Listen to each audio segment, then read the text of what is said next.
Setelah Kenshin ditemukan terdampar di pantai, Guru Hiko pun membawa Kenshin ke kediamannya di dalam hutan. Kenshin tampaknya harus tabah saat mengetahui fakta bahwa Kaoru, gadis yang dicintainya, tidak selamat. Semuanya gara-gara Shishio, si manusia perban yang berniat menghancurkan pemerintahan Jepang. Sehingga untuk mencegahnya sekaligus membalas dendam atas kematian kekasih, Kenshin pun meminta Guru Hiko untuk mengajarinya jurus terakhir dari teknik Hiten Mitsurugi demi untuk bisa mengalahkan Shishio dan seluruh pasukannya.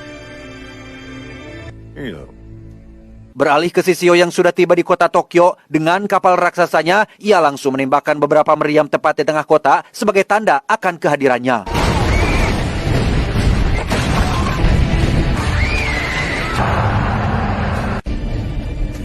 Kembali ke Kenshin yang sudah mulai berlatih dengan Guru Hiko. Sesuai kesepakatan di awal, Guru Hiko setuju untuk mengajari Kenshin jurus terakhir dari teknik Hiten Mitsurugi atau teknik pedang kuno yang hanya dimiliki oleh si guru saja demi bisa mengalahkan musuh terkuatnya yaitu Shishio. Kenshin pun berlatih selama berhari-hari, siang dan malam. Meski itu menguras tenaga dan pikiran, termasuk babak belur dihajar oleh Guru Hiko secara habis-habisan.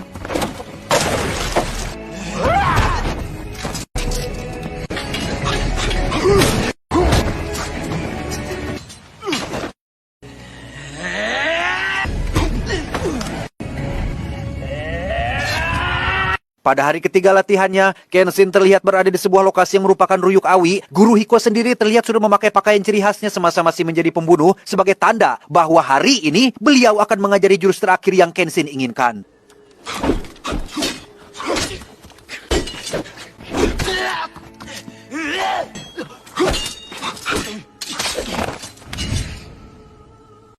Faktanya, jurus terakhir dari teknik Mitsurugi Ryu bukanlah gerakan khusus ataupun teknik rahasia yang bisa dipelajari dari buku. Jurus itu adalah gerakan bebas yang datang dari dalam diri si samurai itu sendiri, sehingga agak ribet memang untuk Kenshin bisa mempelajari sesuatu yang tidak ada panduannya, apalagi dikejar waktu yang semakin mepet. Namun guru memberikan semacam clue alias petunjuk bahwa untuk menguasai jurus terakhir itu, Kenshin harus punya keinginan hidup yang besar.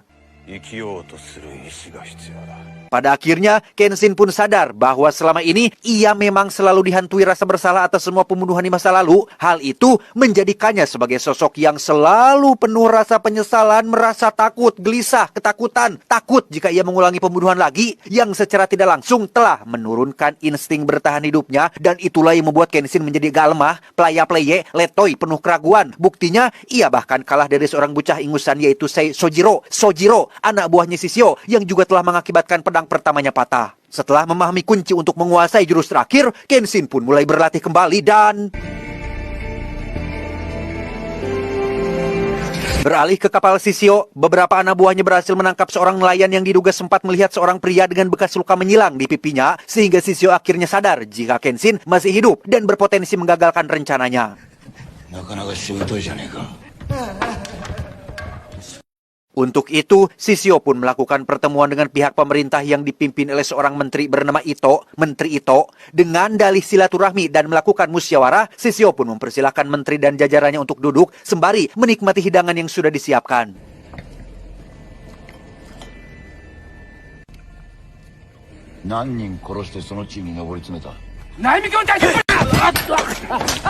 Dan ya, satu menteri pun dibunuh gara-gara menyela omongan Shishio yang belum selesai, di mana menteri Ito dan jajaran yang ketakutan pun mencoba untuk tetap tenang karena semakin mereka bereaksi berlebihan, hal itu justru akan membuat Shishio semakin brutal. Shishio pun menceritakan tentang kesengsaraannya yang sudah dihianati oleh pemerintah ketika butuh mereka, para pejabat, hampir tiap hari datang ke rumahnya, minta saran dan bantuan untuk bisa menang perang melawan musuh. Giliran sudah menang dan jasanya sudah tidak dibutuhkan lagi, pemerintah dengan mudahnya melenyapkan Shishio tanpa sedikit pun merasa bersalah. Mending kalau langsung mati, ini mah belum hidup-hidup bro, sampai kulitnya melepuh dan harus memakai perban seumur hidupnya.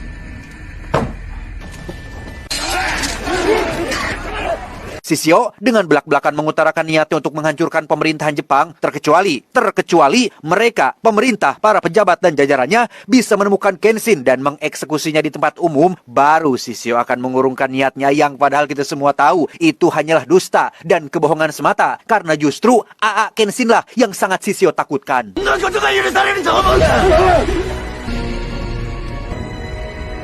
Dengan cepat, pemerintah pun menyatakan Kenshin sebagai buronan paling dicari. Hal itu sempat mendapat pertentangan dari Kapten Hajime yang berkata, apa-apaan ini nyet? Kenshin jelas-jelas sudah berjasa membantu pemerintah menang perang 10 tahun lalu, juga berhasil membantu pihak kepolisian menangkap Jin-e di film pertamanya. Sekarang, pemerintah tanpa punya malu menjadikan Kenshin sebagai buron hanya untuk kepentingan mereka sendiri. Sejenak kita tinggalkan dulu urusan Shishio, Kenshin, dan pemerintah dan beralih kepada Sanosuke yang masih berada di penginapan si tetua yang setelah menyadari Kenshin masih hidup berdasarkan selebaran yang disebar pemerintah, mereka juga baru mendapat informasi terkait Kaoru yang ternyata masih hidup dan saat ini sedang dirawat di rumah sakit.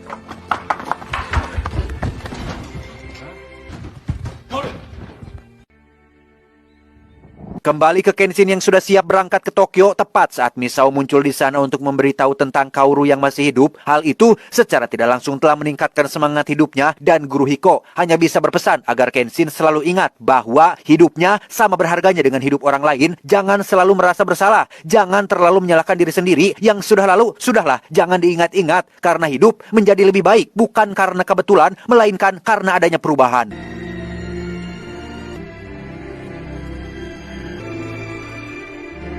Misao langsung membawa Kenshin ke penginapan yang ternyata Sanosuke, Yahiko, dan Kaoru sudah lebih dulu berangkat ke Tokyo sehingga tanpa buang waktu, Kenshin pun akan langsung berangkat menyusul mereka.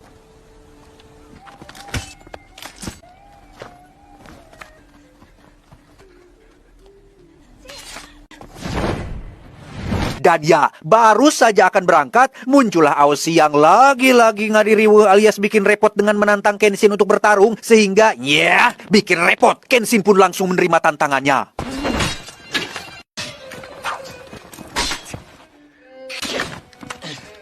Dengan ciri khasnya yaitu pedang pendek dan pedang panjang, Aoshi pun terus menyerang Kenshin dan mendesaknya agar jadi batosai lagi. Yang karena Kenshin tidak tahu siapa Aoshi dan apa motifnya, Kenshin pun tidak bertarung secara pol-polan sehingga...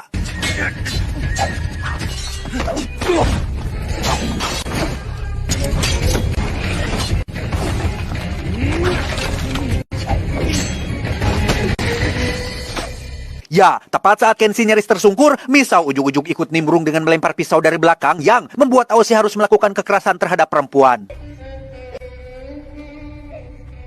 Melihat Aoshi tega menyakiti seorang perempuan yang notabene adalah mantan kekasihnya, Kenshin pun jadi punya sedikit motivasi atau semangat untuk melakukan pertarungan yang jika Aoshi memang mau dikalahkan, maka Kenshin akan memberikannya.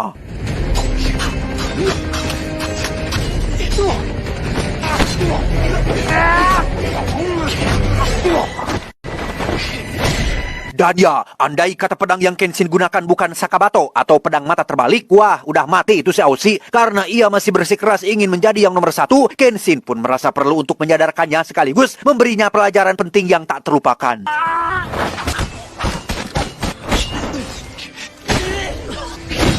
Setelah Aoshi tak berdaya, Kenshin pun menyuruhnya untuk introspeksi diri dan pikir ulang apa tujuan hidup yang sebenarnya, yang karena waktu semakin mepet, tetua dan Misao pun langsung menyuruh Kenshin untuk segera berangkat ke Tokyo.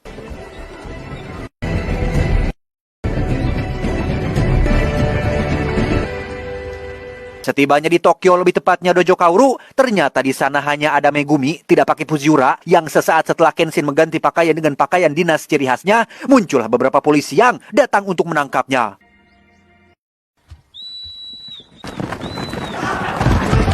Kenshin mencoba melakukan sedikit perlawanan, namun karena mereka semua adalah kroco, Kenshin hanya sedikit menghunuskan pedangnya dan pada akhirnya memilih untuk menyerahkan diri.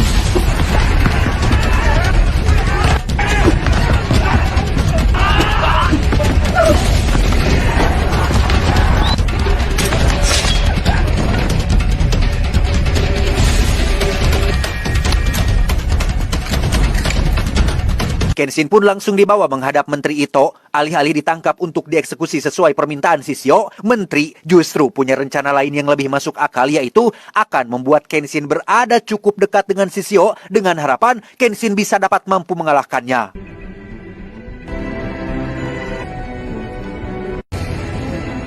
Kabar eksekusi Kenshin pun langsung sampai ke Sanosuke dan Kaoru yang baru tiba di Tokyo, sehingga mereka langsung pergi menuju pesisir pantai yang akan menjadi lokasi eksekusinya.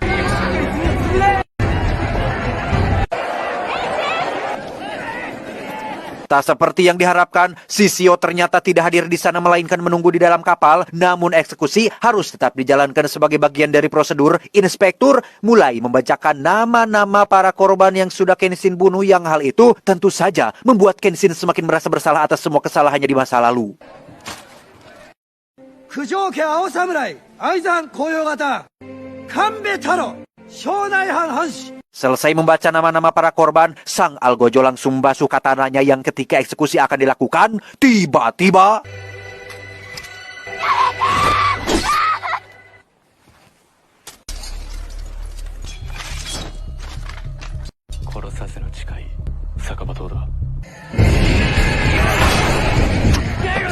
Dan ya, semua ini hanyalah settingan untuk bisa mendapatkan Shishio, yang karena target yang dimaksud tidak ada di sana. Kenshin ditemani Sanosuke pun langsung meluncur duluan ke kapal, sementara Kapten Hajime dan para polisi akan tetap bertahan di sini untuk menghadapi beberapa pendekar utusan Shishio.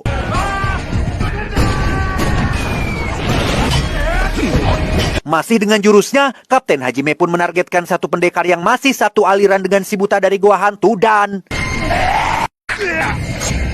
Kembali ke Kenshin dan Sanosuke yang baru sampai di atas kapal, Kenshin dengan teknik satu lawan banyak pun langsung melakukan serangan dan inilah yang terjadi. Selesai dengan para kroco, Kenshin dan beberapa polisi pun langsung masuk ke dalam, sementara Sanosuke akhirnya mendapat lawan yang seimbang, yaitu seorang biksu yang masih satu perguruan dengan pendekar biksu yang ada di film pertama, di mana mereka menggunakan tangan kosong untuk bertarung sehingga...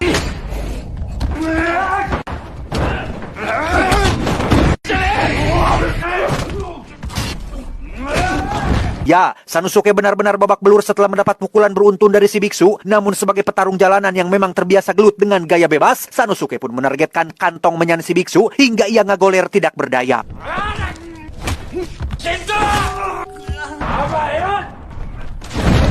Selesai dengan kawan-kawan, kini kita akan fokus ke Kenshin yang didatangi oleh Sojiro, si bocah tukang nyengir yang masih dengan ciri khasnya yaitu ajrat-ajratan dengan satu kaki. Sojiro dengan percaya dirinya bisa mengalahkan Kenshin untuk yang kedua kali, tetapi...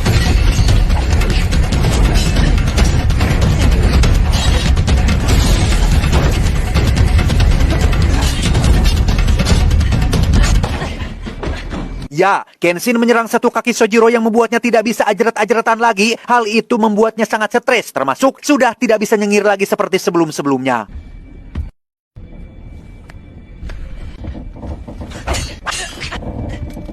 Andai kata Kenshin menggunakan pedang normal, mungkin Sojiro sudah kehilangan kedua kakinya. Yang karena Sojiro masih keras kepala, Kenshin pun terpaksa menggunakan jurus Mitsurugi Ryu level 1 dan inilah yang terjadi.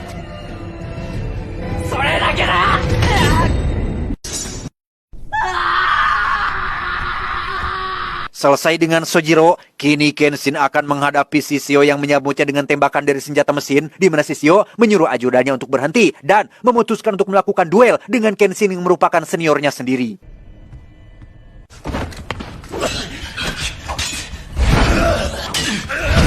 Dan ya, jika Anda penasaran kenapa pedang Shishio bisa mengeluarkan api, itu dikarenakan pedangnya dipenuhi oleh lemak maupun daging para korbannya selama bertahun-tahun. Juga ada beberapa gerigi di bagian punggung pedangnya. Ditambah, Shishio mampu mengendalikan suhu tubuhnya akibat dari insiden di belum hidup-hidup, sehingga ia bisa memantik atau memicu api untuk menyalakan pedangnya.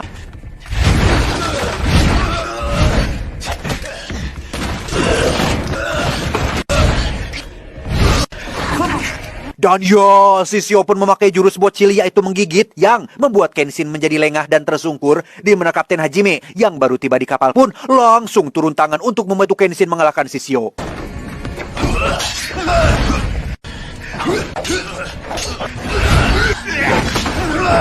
Jurus Kapten Hajime yang ikonik ternyata tidak mempan untuk seseorang seperti Shishio, di mana Sanosuke yang baru masuk pun sekonyong-konyong ikut nimbrung meski tekad kuatnya tak sehebat kemampuannya.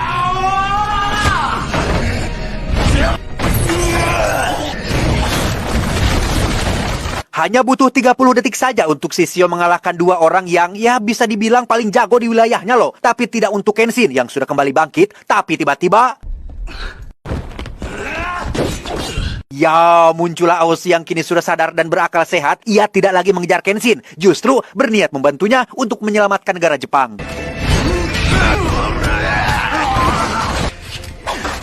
Dengan kekuatan kolaborasi, mereka berempat pun bersama-sama melawan, lebih tepatnya mengeroyok Shishio yang hanya seorang diri. Saking kuatnya, mereka bahkan tak mampu untuk hanya sekedar membuatnya berdarah, dan justru malah Kenshin dan kawan-kawan lah yang harus babak belur oleh si manusia perban ini.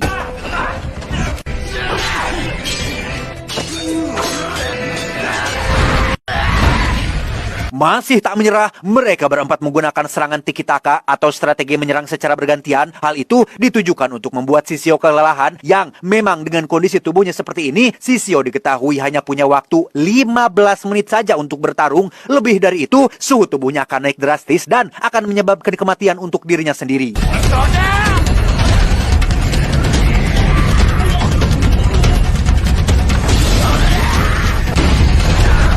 Dan ya, meski dengan tubuh yang mulai melemah, Shishio masih bisa membuat Hajime, Sano, dan Aoshi terkapar sampai tak bisa berdiri lagi. Melihat Shishio mulai tak berdaya, sang kekasih yang bernama Yumi pun langsung turun dan memohon agar Kenshin menghentikan pertarungannya. Tapi apa yang terjadi?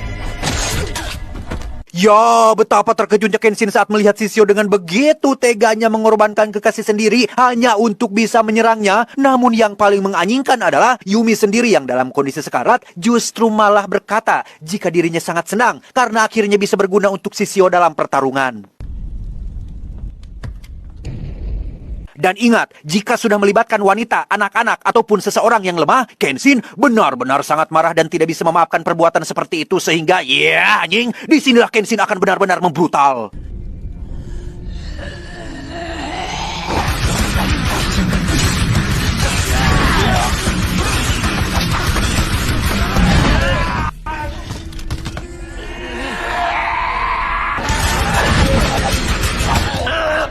Masih tak mau tumbang, Kenshin terpaksa akan menggunakan jurus terakhir dari teknik Mitsurugi Ryu. Seperti yang dikatakan Guru Hiko, jurus terakhir ini adalah jurus yang tidak terpaku pada gerakan tertentu. Itu membutuhkan insting dari samurai itu sendiri, sehingga Kenshin mulai memasang kuda-kudanya dan inilah yang terjadi.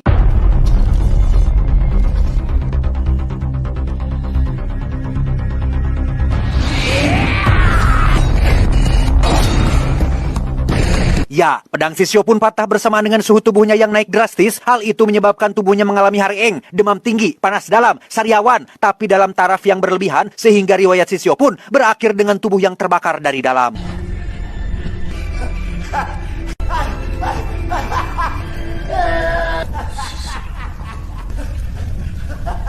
Selesai dengan Shishio, Kenshin dan kawan-kawan pun langsung kembali ke daratan. Di situ sudah ada Menteri Ito dan pasukan yang menyambut mereka dengan bangga, termasuk memberi hormat kepada Kenshin dan seluruh samurai yang sudah mempertaruhkan nyawa mereka untuk negara Jepang ini.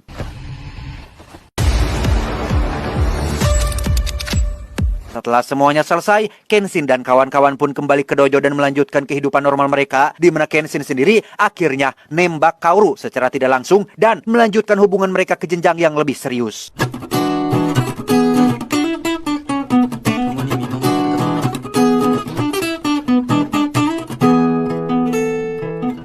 Tamat, ending yang sangat mengadrenalinkan.